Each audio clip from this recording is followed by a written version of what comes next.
Estamos de volta com o programa Em Pauta, falando sobre os 20 anos da chegada da internet no Brasil e aproximando essa tecnologia às salas de aula, aos ensinamentos que os alunos, crianças e adolescentes recebem dos professores. Conosco aqui a professora Patrícia Brandalize Bassani. Professora, a gente encerrou o primeiro bloco falando sobre a idade correta, digamos assim, para se iniciar esse tipo de atividade, né? Aproximar a internet na área dos ensinamentos, na área da educação para as crianças. Vamos dar sequência nesse assunto. Eu vou voltar a lhe fazer a pergunta: existe alguma idade correta para se inserir a internet na vida de um estudante, de um aluno?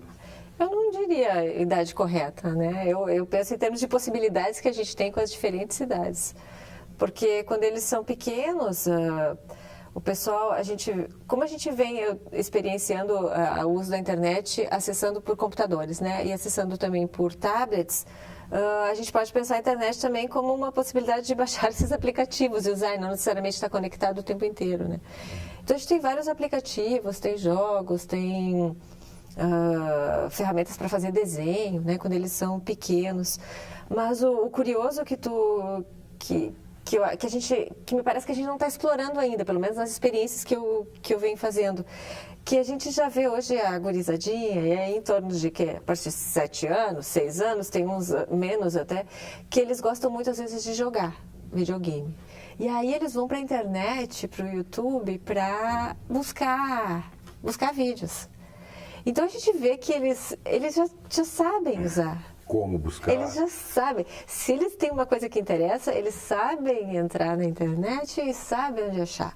Agora, os youtubers são famosos, esses de games, são celebridade entre a turminha jovem. Então, eles querem aprender. Lá tinha um joguinho que ainda está, né, na moda, um Minecraft. Então, um jogo interessante de computador, acessa via internet. Nas escolas, uma outra experiência ainda, porque ele exige aquisição de licença e coisa assim, mas para jogar aquilo ali, eles acessam o YouTube para buscar informação. Então, o curioso é que no dia a dia, as crianças fazem isso para as coisas que lhes interessam, né? Então, é um desafio a gente, enquanto professor, que está ali na escola todo dia, por que eles não fazem isso para matemática? Por que eles não fazem isso para português? Por que eles não vão lá buscar na história? Por que aquilo não interessa, né? E aquele outro joguinho interessa? Então, acho que o desafio é esse, a gente talvez mudar um pouquinho. É instigar essa criança também a pesquisar sobre algo que ela precisa aprender ali para passar de ano. E a senhora falou, né, por exemplo, a criança vai direto, por exemplo, no YouTube ou em alguma outra ferramenta, buscar um jogo, buscar algum aplicativo que interesse a ela. O acesso dessa criança, por exemplo, dentro de uma sala de aula, a um tablet, a um celular, né, ou até um computador conectado à internet, pode dispersar também nesse ponto? O professor está ensinando lá na frente e a criança está jogando o joguinho ali lá no fundo da sala. Claro, eu acho que pode, né? A gente também se dispersa ali, porque a gente começa a olhar uma coisa, daí já chama atenção para outra, e chama atenção para outra, mas acho que se dispersar, ele faz parte, né? A gente não pode garantir que o aluno que está sentadinho ali fazendo a tarefa também não está sonhando com as férias, com o final de semana, né? Então, a gente normalmente dispersa. Mas ali a fonte é só clicar e já foi adiante, né? Então, acho que dispersar, ele vai fazer parte da atividade, né? Ele vai desconectar e vai voltar e vai... Então, essa coisa da concentração, né? A gente normalmente não fica tão concentrado o tempo inteiro em alguma coisa. E ali com o botãozinho fica fácil de dar uma saidinha e voltar. Então, começar a pensar talvez mais em fechamento de tarefas, né? Ou seja, fazer alguns projetos e não talvez cobrar uma atenção o tempo inteiro naquele momento, né? Mas acho que isso acontece. A gente tem algumas experiências de uso agora dos tablets numa escola municipal aqui, a Marcos Moog, que a gente está com um projeto lá. Então, a primeira entrada na sala de aula com os tablets é diversão, primeiro, porque eles têm que conhecer. A escola tem wireless, então a gente consegue acessar. Então, a primeira vez que a gente entrou com os tablets lá, é tipo, explore, vamos ver o que vocês já conhecem. E curioso de ver, eles vão tirar foto. Eles acessaram o YouTube, tem YouTube, e eles descobriram então que os tablets tinham fone de ouvido, eles já pegaram o fone de ouvido, então vários. E outra questão interessante que é legal de ver com os tablets na internet é a mobilidade. eles levantam da cadeira, eles se mexem. Para interagir um com o Para outro. interagir. Né? Olha aqui, olha aqui, olha aqui, olha aqui. Então, eu acho que esse novo... É uma nova forma de a gente entender as coisas acontecendo na sala de aula, sem ser aquele modelinho padrão que a gente está acostumado de classes, um atrás do outro. Nós temos alguns exemplos que já estão acontecendo, principalmente nos países do norte da Europa, Noruega, Finlândia e Suécia, e agora está entrando também em algumas escolas da Holanda, onde os alunos, eles aboliram de vez o caderno, a caneta, o lápis, enfim. Qualquer disciplina que eles recebam os ensinamentos dos professores, tudo através de tablets, né, fornecidos pelas escolas, onde o próprio aluno tem a sua pasta, o seu arquivo, e ele pode enviar aquilo diretamente para algum e-mail, então ele acessa aquela aula que ele teve na casa dele depois pelo computador. A senhora é favorável a isso? Olha, eu não teria nada contra, porque... Até pela área de atuação. Porque é a minha área, mas não por isso, porque hoje num tablet a gente tem aplicativos que tu pode escrever como se fosse um caderninho. Então, e vários aplicativos, a gente vem pesquisando aqui aplicativos gratuitos. Então, tem muita coisa que dá para usar sem pagar nada. Claro que daí não é o ótimo, assim, mas são aplicativos bons, que a gente pode, por exemplo, eu estou ali, o professor está falando, eu estou anotando, eu posso tirar foto, eu posso, enfim, já inserir, já fazer intervenção na fotografia. A gente está mudando o suporte, sabe? Acho que talvez seria a mesma coisa de debater, agora não vai ter mais, agora tem televisão, vai cair fora o rádio, né? Não caiu fora o rádio, a televisão. Elas são, enfim, são dispositivos diferentes, né? Que a gente pode fazer de uma forma aqui no caderno, eu desenho assim, lá no outro eu vou... Eu não teria nada contra... em termos de fazer anotações, de tirar foto, de acessar, eu acho que ele tem um potencial incrível. Certo. Os próprios professores, foi feita uma pesquisa, se não me engano, foi na Suécia, onde isso foi implantado há 2 anos e no último ano foi feita uma pesquisa, diz que o rendimento dos próprios alunos cresceu quase 80% de todos os alunos.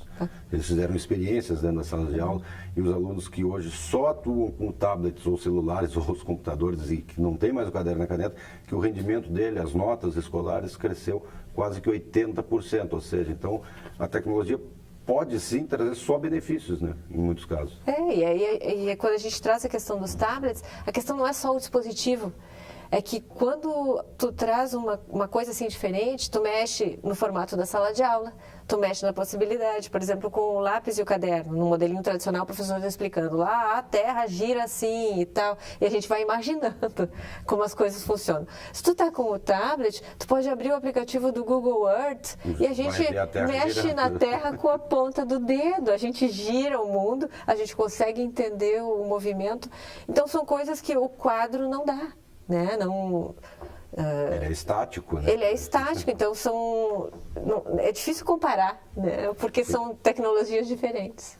Certo. Você acha que há essa possibilidade, ou até já existe isso no Brasil, de repente, de salas de aula que só estão... Na Fevale tem uma, né? Uma sala de aula que já só se trabalha com... Mas a senhora acha que existe essa possibilidade, de repente, no Brasil, nós termos as escolas todas só com o computador na mão? Eu acho que devagarinho a gente chega lá, né? Aqui na Fevale a gente já tem a sala conectada, a gente tem o governo tem um projeto chamado Um Computador por Aluno, que as escolas têm não é um tablet, é um computador pequeno para cada um. Aqui no Novo Hamburgo a gente tem algumas escolas envolvidas no projeto. E...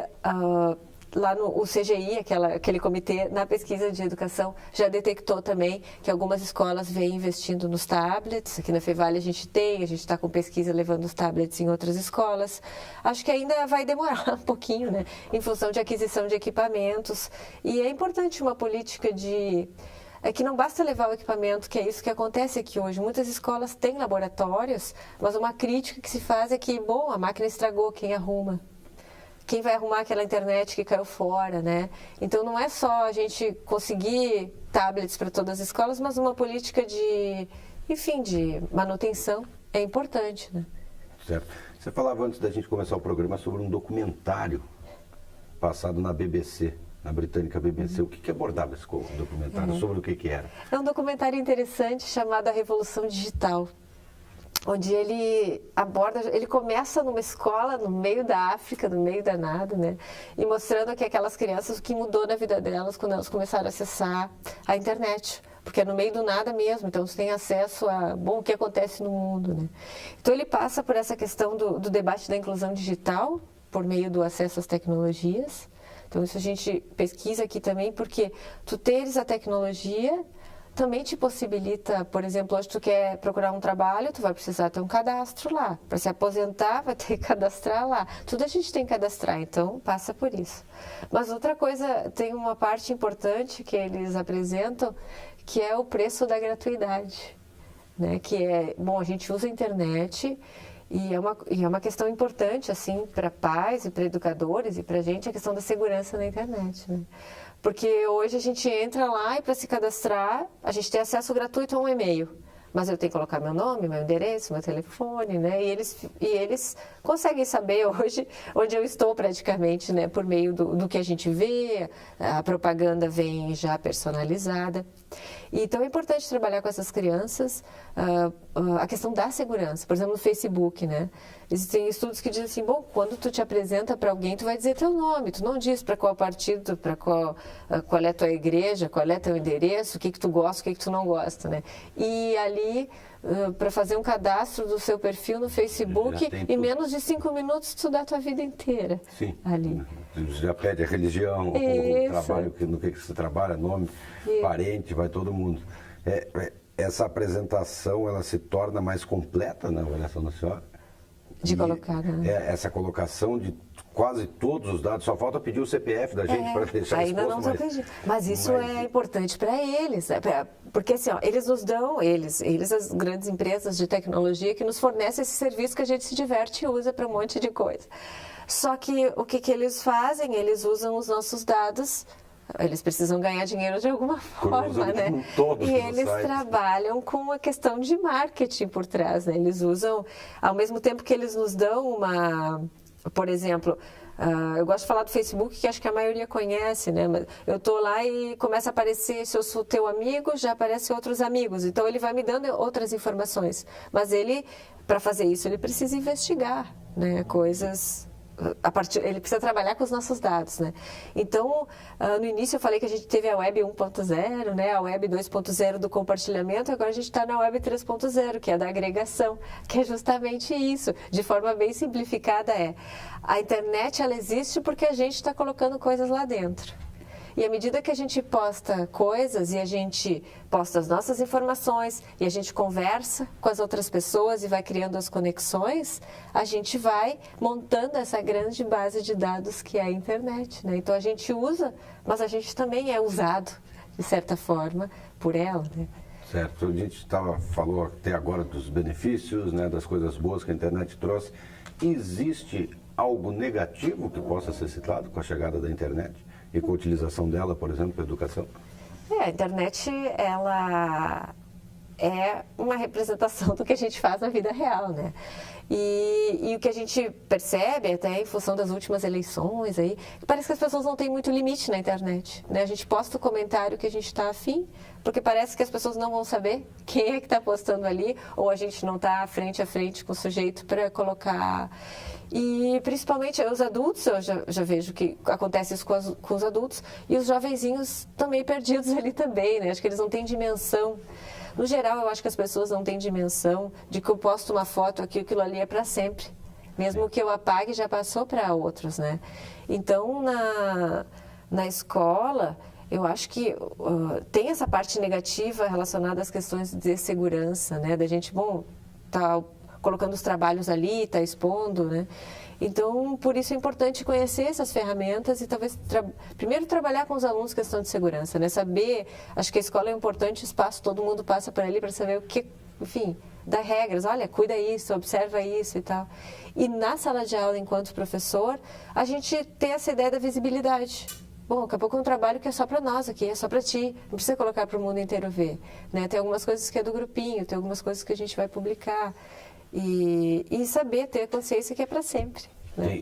E os cuidados devem ser repassados também já, aí nesse caso, já desde pequeno. Eu penso que Começou sim. a ter acesso, talvez trabalhar primeiro essa parte dos cuidados que se deve ter na internet, porque a gente ainda vê muito problema, né? E coisas simplesinhas até, tipo, não dá senha para o teu colega. porque da tua senha pode fazer. Ele faz Enfim, o que quer. pode, né, até nem fazer maldade com os outros, mas pode trocar a tua senha e tu não pode mais acessar. Não consegui Né? acessar.